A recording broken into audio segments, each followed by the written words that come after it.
भगवते वासुदेवाय। नीलाचल निवासाय नित्याय परमात्मने बलभद्र सुभद्राभ्यां जगन्नाथाय ते नमः। कृष्णाय वासुदेवाय हरये परमात्मने प्रणतः क्लेशनाशाय गोविन्दाय नमो नमः। तप्त कांचन गौरांगी राधे वृंदावनेश्वरी वृषभानुसुते देवी प्रणमामि हरिप्रिये।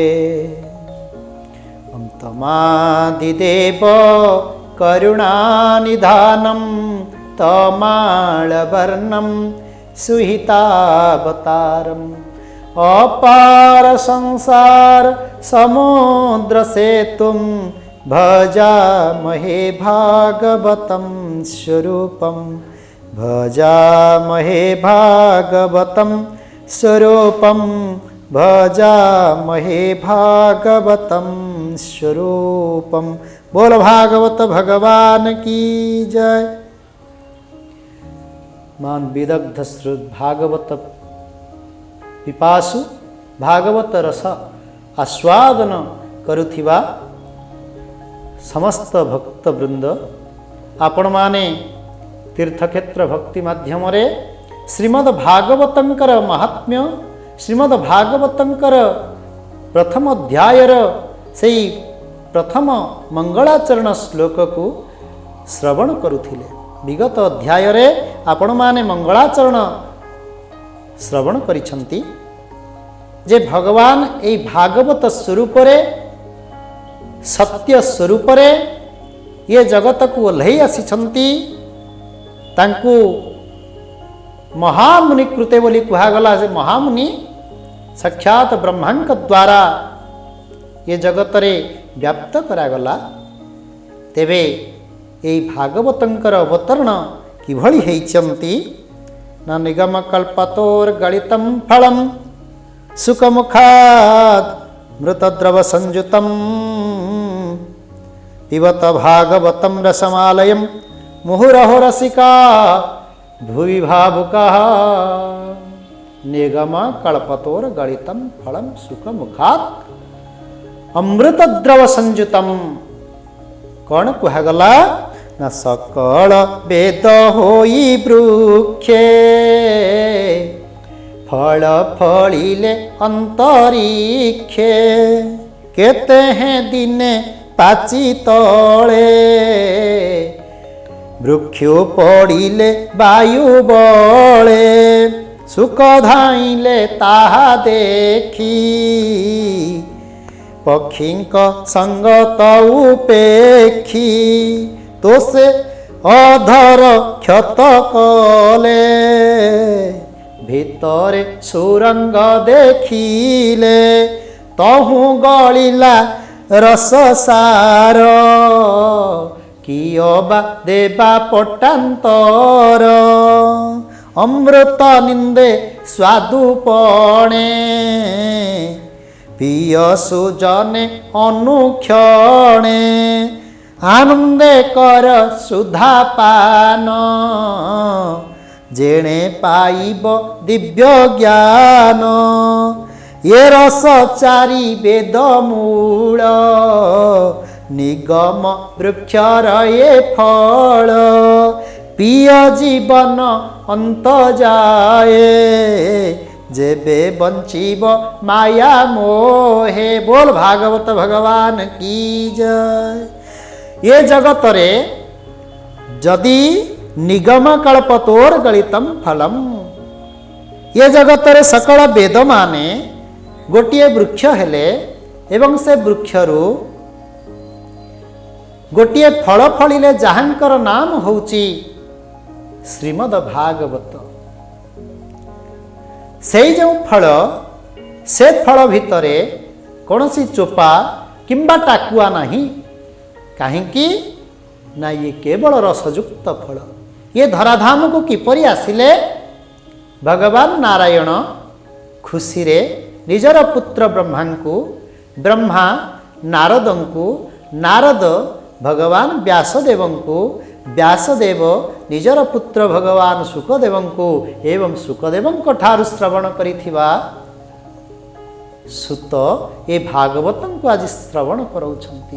एई भली भावरे निगम कल्पवृक्षरु वेदरूपक कल्पवृक्षरु फल सदृश श्रीमद् भागवतंकर अवतरण हेला ये धराधाम।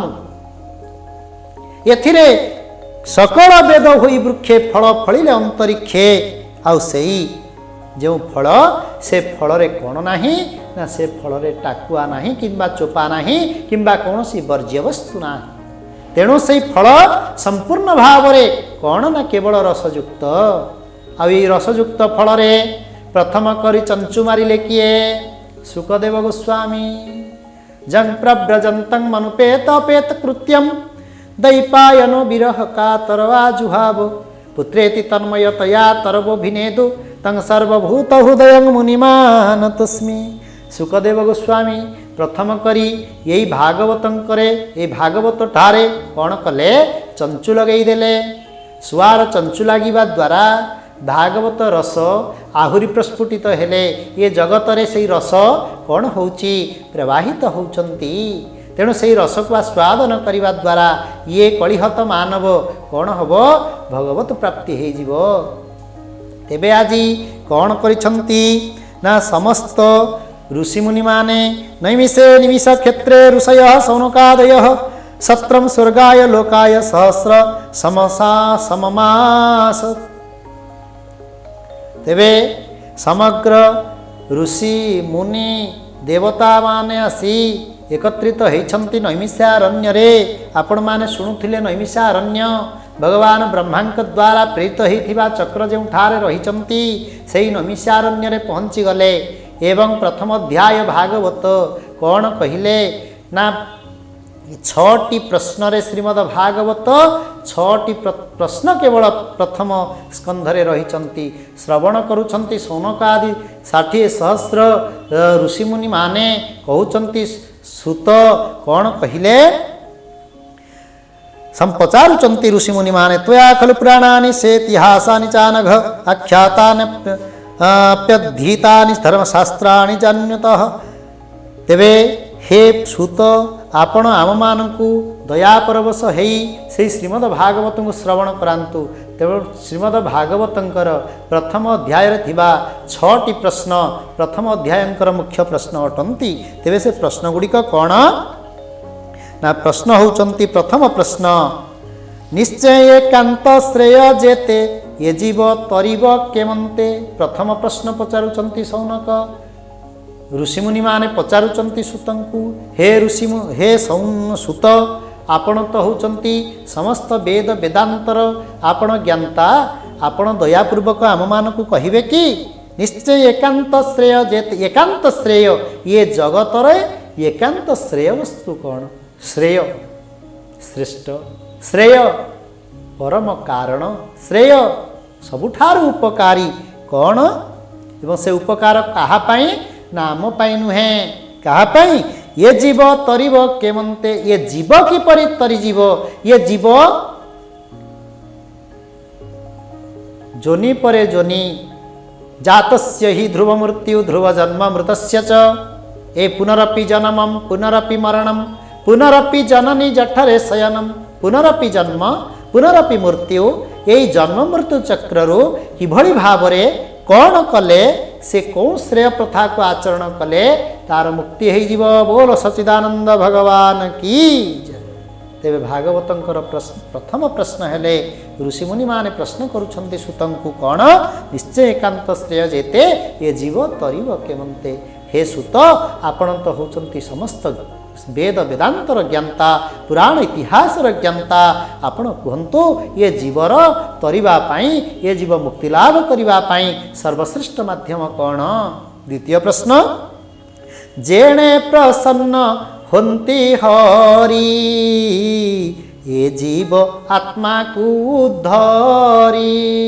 आपण आम मानक दयापूर्वक दया परवश हेती बुझे देबे कि जेणे प्रसन्न होती हरि ये हरि भगवान किभଳି भावे प्रसन्न होती कौन कले भगवान प्रसन्न होती आउ ये जीव आत्मा को धरी आंकर प्रसन्न हेले हरि प्रसन्न हो गले आपण माने जानिछंती कौन ना भगवान जहाँ पर कृपा करि दियंती ना भगवान जहाँ पर करुणा करि दियंती ना तापाई ये जगत रे आउ कोनोसी असुविधा रहे ना कहीं ना भगवान कृपा सागर भगवान जिते बड़े कृपा करते से किभଳି कृपा करेंगे से कृपार माध्यमटी कौन से कौन कले भगवान कृपा करेंगे से ही प्रश्न को द्वितीय प्रश्न भाव ऋषि मुनि माने पचारुचंती जेणे प्रसन्न होई हरि ये जीव आत्मा को धरी केमिति भाव रे भगवान ये जीव ऊपर कृपा करेंगे ये जीव कौन कले भगवान ता ऊपर कृपा करेंगे ये जीवर कर्म कौन ये जीवर कौन क्यों कर्म आचरण करने द्वारा जीवर परम मंगल भगवत प्राप्ति होता है। पुनश्च 3 नंबर प्रश्न रे ऋषि मुनि माने पचारुचंती हे सुत आपण कहंतु कि प्रयोजन जगन्नाथ देवकी उदरे संभूत कि प्रयोजने जगन्नाथ देवकी उदरु संभूत बोल भागवत भगवान की भगवान ये जगत को तांकर सामान्य दृष्टि निक्षेप करदेले ये जगतर परिवर्तन हो जाए जहाँकर निद्रारे जगत निस्तेज हो जाए तेजहीन हो जाए जी चाहिदेले जगत पुनः स्वत परिपृष्ट हो उठे ये जगत पुनर्बार जागी उठे से ही भगवान कौन ये साधारण भाव में ये राक्षस मान को मारिबापाई ये जगत को अवतीर्ण होती कि प्रयोजन जगन्नाथ देव की उदरु संभूत भगवान जन्म कहीं जन्म कर्म च मे दिव्यम भगवान जन्म ना भगवान होती अजन्मा कहीं भगवान क्या जन्म ने ये जगत जहाँ जन्म नहीं ताठार किए जन्म नब किंतु भगवान देवकी उदर कहीं जन्म नेले कि प्रयोजन थिला भगवान को ये धराधाम को आसवाई कौन प्रयोजन रहा जे भगवान देवकी उदर रे जन्म ग्रहण कले ये आमर प्रश्न 3 नंबर प्रश्न पचारुचंती सुतंकु हे सुत आपण कहतु ये प्रश्न कहीं भगवान जे अजन्मा जहाँकर जन्म नाही जे अज तांकर पुणी जन्म है देवकी उदरु दयापूर्वक आम मान को बुझे दिंतु पुनर्बार 4 नंबर प्रश्न करुचंती विश्व उत्पत्ति स्थिति नाश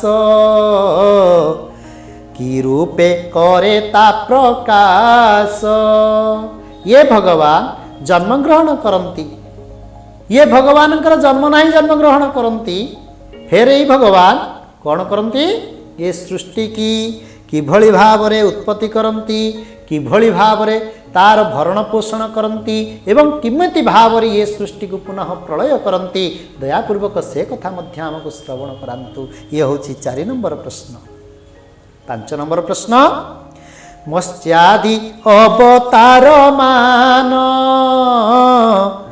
धरीण प्रभु भगवान कहते सनकादि ऋषि मुनि माने प्रश्न पचारुचंती हे सुत आमको कहवा हेबे ये भगवान जी होचंती ये जगतर सृष्टि स्थिति प्रलयर कर्ता ये जगत जहाँ ठारू सृष्टि ये जगत जहाँ ठारे विलय घटिबो सेही भगवान कहीं मत्स्यादि अवतार मान को धरी मत्स्य कूर्म वराह नृसिंह वामन परशुराम राम बुद्ध कल्कि इत्यादि रूप ये जगत को अवतीर्ण होती से कथा आम मान को संदेह लगुच जो भगवान साक्षात टिके सामान्य निर्देश रे ये जगतर सब परिवर्तन हो जाए से भगवान को एभली भारे मत्स्य कूर्म वराह प्रभृति अवतार भाव में जन्म कर ग्रहण करार आवश्यकता कौन रही आम मान को बुझे दिंतु पुणी प्रश्न करुछंती सौनक हे सुत आपण आउ गोटे प्रश्न आम मान मन में उंकी मारुची से प्रश्नर उत्तर आपण यथासंभव आम मान को देवे बोली आम आशा करुछु प्रश्न कौन जे धर्म संसार रखिब से काहि शरण पशिब। 6 नंबर प्रश्न रे पचारुचंती सौनक ऋषिमुनि माने पचारुचंती जे धर्म संसार रखिब से काहि शरण पशिब। जो धर्म ये जगत को धार्यते इति धर्म, ये जगत को जे धारण करिछि से होछि धर्म। ये जगत को धारण कला वाला किए धर्म, से धर्म किए से होचंती भगवान। आ सेई भगवान किमिति भाव रे धर्म संस्थापन करिछंती, ये जगत को किभଳି भाव रे नियंत्रण रे रखिछंती, ये सीए फेरे कौन करुछंती, ये जगतर भितरे जगतर बाहरे किमिति भाव रे जगत को परिचालन करुछंती। आउ ये भगवान जेतेबेले स्वधाम प्रत्यावर्तन करुछंती भगवान श्री कृष्णचंद्र लीला पुरुषोत्तम, तापरे ये जगतर धर्म कहार शरणापन्न हेउछि। एई 6 गोटी प्रश्न नैमिषारण्य रे ऋषिमुनि माने कौन करुछंती, सूतंकु प्रचारुचंती। आज तो समय हो जाइछि, आसंता अध्याय रे सूतंक ठारू एई 6 प्रश्नर ए आमे उत्तर आगामी अध्याय रे श्रवण करिबा। तेबे आज तो समय हो जाइछि, तीर्थक्षेत्र भक्ति चैनल माध्यम रे एई जो दिव्य कथामृत को आपण माने श्रवण करुछंती, एई कथा धारावाहिक भाव रे आगकु चलिबे। तेणु आज महाप्रभुंकर श्री अभयचरणारविंद रे एई भागवतंकर कथा को समर्पण पूर्वक भक्ति कुसुमांजलि समर्पण करी रहुछि। जय श्री जगन्नाथ, जय श्री जगन्नाथ, जय श्री जगन्नाथ।